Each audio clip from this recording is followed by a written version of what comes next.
नजरीन drama serial Chaalbaaz की आज की वीडियो बहुत दिलचस्प है, पूरी देखिएगा।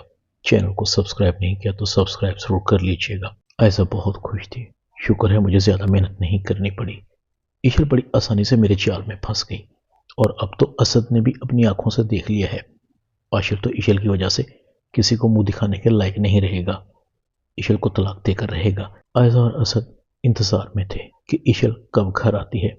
असद कहता है मुझे आशिर को ईशल की यह हरकत बतानी पड़ेगी, शादीशुदा होकर एक गैर मर्द के साथ चक्कर चला रही है।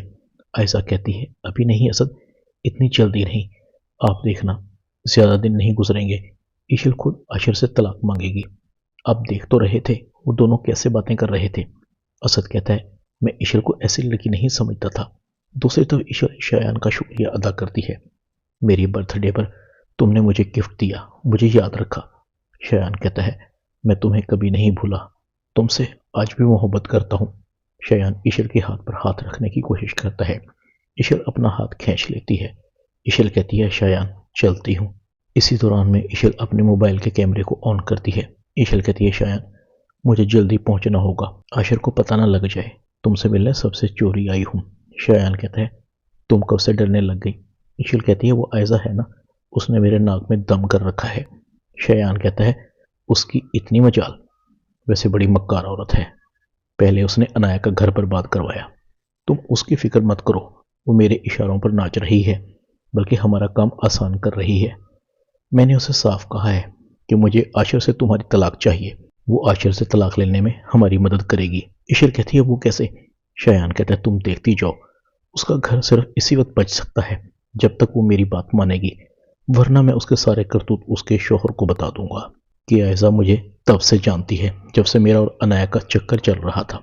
ईशर कहती है शायान हमें क्या लेना देना, अब आशिर के साथ तो मैं वैसे भी नहीं रहना चाहती और मैं चाहती हूँ तुम भी अनाया को तलाक दे दो। शायान कहता है तलाक तो मैं अनाया को पहले ही दे चुका हूँ, बस अब तो तलाक के पेपर्स देकर फॉर्मेलिटी पूरी करनी है। तुम बेफिक्र रहो, मैं आज ही अनाया के तलाक के पेपर बनवाता हूँ। ईशल कहती है तुम मेरे लिए और क्या कर सकते हो। शायान कहता है कुछ भी। ईशल कहती है जो तुमने मुझे कहा है क्या तुम असद भाई के सामने आकर कह सकते हो। शायान कहता है क्यों नहीं, तुम जान भी मांगोगी मैं वो भी हंसी खुशी दे दूंगा, अगर तुम मेरी हो जाओ तो। आयशा जैसी कठपुतली का क्या काम, वैसे उसने तुम तक पहुंचने में मेरी बहुत मदद की है। वो जो गिफ्ट मैंने तुम्हें भेजा था ना, आयशा के कहने पर ही भेजा था, ऐसा नहीं कहा था। अगर तुमने उसे रख लिया तो समझो तुम मुझे आज भी चाहती हो, इसलिए तो आयशा ने तुम्हारे और अपने शोहर के सामने उस गिफ्ट को तुम्हें दिया था ताकि तुम दोनों के दरमियान गलतफहमियां पैदा हो सकें। मगर अब मुझे यकीन आ गया है तुम भी मुझसे मोहब्बत करती हो। जैसे ही ईशल घर पहुंचती है आयशा कहती है कहाँ से आ रही हो तुम। ईशल कहती है क्या हो गया भाभी, मैं आशिर को बताकर गई थी, आपको बताने की मैं पाबंद नहीं हूँ। आशिर भी आ जाता है।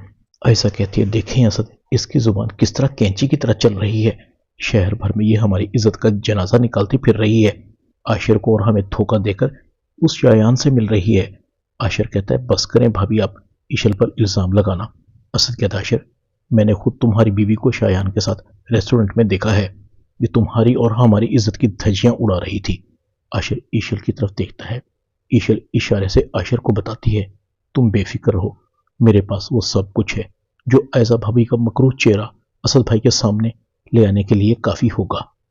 ईशल कहती है भाभी आपने सबको अपने जैसा समझ रखा है क्या, घर बर्बाद करने का ठेका आपने उठाया हुआ है, आज तक जो भी इस घर में हुआ है वो आपकी वजह से हुआ है। आप शायान से मिली हुई थी, मेरी और आशिर की तलाक करवाना चाहती हैं ना आप। अनाया का तो घर आप बर्बाद कर ही चुकी हैं, मगर अब मैं आपको अपना घर बर्बाद नहीं करने दूंगी। ईशल असद को वीडियो दिखाती है। इस वीडियो में वो सब कुछ है असद भाई जो पहले वाली वीडियो में नहीं था, जिसमें आपकी बीवी शायान से मिलकर मेरी तलाक करवा रही थी। इतने में डोरबेल बजती है, रोहान भी आ जाता है। पोस्टमैन शायान का भेजा हुआ अनाया का तलाकनामा देता है। रोहान पोस्ट को देखता है, शायान ने अनाया का तलाकनामा भेजा है, काफी पुराना है। रोहान कहता है इसका मतलब है अनाया बिल्कुल ठीक कह रही है। असद वीडियो को देखने लगता है। ईशल कहती है असद भाई वीडियो पूरी देखिएगा, आयशा भाभी के सारे करतूत असद के सामने आ रहे थे। आयशा का दम घुट रहा था, उसकी आंखों में आंसू थे। इतने में शायान भी आ जाता है। ईशल कहती है बताओ शायान तुम आयशा को कब से जानते हो। आयशा शायान को इशारे कर रही थी, ना बताओ, मगर शायान को कुछ समझ नहीं आ रही थी। वो आयशा के सारे करतूत असद को बता देता है।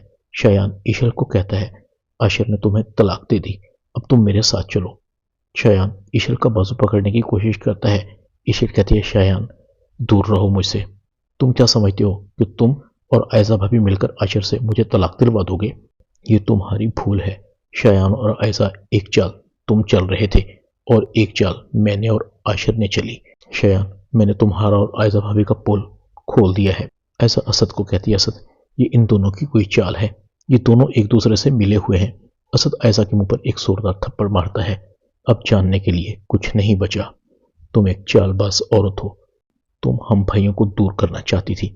आयशा, तुम और बताओ, तुमने क्या क्या किया है इस घर को बर्बाद करने के लिए? अगर तुमने सच नहीं बताया तो मैं तुम्हें अभी और इसी वक्त तलाक दे दूंगा। आयशा एकदम घबरा कर कहने लगती है, मैं बह गई थी असद, गलती हो गई मुझसे। अंकल को हार्ट अटैक भी अनाया के तलाक याफ्ता होने का सुनकर हुआ था। असद, तुम मुझे छोड़ोगे तो नहीं? देखो, मैं तुम्हारे बच्चे की माँ बनने वाली हूँ, इस घर को वारिस देने वाली हूँ। तुम तो अपनी औलाद से बहुत मोहब्बत करते हो ना? असद आयशा का हाथ पकड़ता है।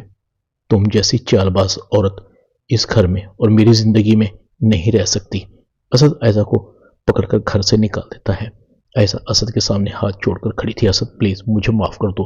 आयशा ईशल के पास जाती है। ईशल, तुम कहो ना असद को, मैं तुमसे माफी मांगती हूँ, तुम तो बहुत अच्छी हो।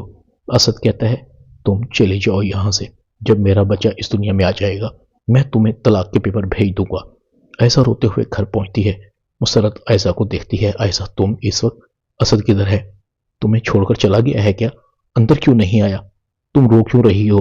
आयशा कहती है, सब खत्म हो गया अम्मी, बर्बाद हो गई मैं। असद ने मुझे घर से निकाल दिया, बच्चे के बाद वो मुझे तलाक भी दे देगा। ईशल ने बड़ी चालाकी से शायान के मुंह से सच उगलवा लिया। मुसरत कहती है, इसलिए तुम्हें समझाती थी, बदी की उम्र बहुत कम होती है, अच्छाई ने एक दिन सामने आना होता है। कितनी बदकिस्मत माँ हूं। मेरी दोनों बेटियां उम्र के इस हिस्से में घर आकर बैठ गई हैं। अनाया आयशा को कहती है, आपी, आपको आपकी मैंने बर्बाद कर दिया। आपको तो वो सब मिला था जो आपने पाकर खो दिया। प्यार करने वाला शोहर, प्यार करने वाले लोग। अब आपको अपनी तकलीफ का एहसास हुआ। जब किसी का घर टूटता है तो उस पर क्या गुजरती है। ऐसा कहती है, सब तुम्हारी वजह से हुआ है, तुम इस सब की जिम्मेदार हो। अनाया कहती है, मैं आपकी बर्बादी की जिम्मेदार नहीं हूं, मुझे ये इल्जाम मत दें। आपने जो बोया था उसकी फसल काटी है। आप भूल गई थी कि ऊपर भी कोई बैठा है। अगर वो इंसाफ ना करता तो आज दुनिया के सारे फिरौन इस जमीन पर लोगों की जिंदगी तंग कर देते। इतने में रूहान भी आ जाता है। अनाया, तुम मेरे साथ चलो। मैं नहीं चाहता कि मेरे होने वाले बच्चे पर यहां पर किसी और का साया भी पड़े। हम अपनी जिंदगी को नए सिरे से शुरू करेंगे। अनाया रूहान के साथ चली जाती है। आयशा को बेटी होती है। आयशा रो रही थी, उसका जहनी तवाज़ुन खराब हो गया था। ईशल आयशा की बेटी को गोद ले लेती है। ड्रामा चालबाज में इतना ही। चैनल को सब्सक्राइब कर दें, वीडियो को लाइक कर दें और बेल आइकॉन के बटन को दबाकर ऑल पर क्लिक कर दें ताकि आपको मेरी नई आने वाली वीडियो का नोटिफिकेशन फौरन मिल सके। अपना ख्याल रखिएगा। अल्लाह हाफिज़।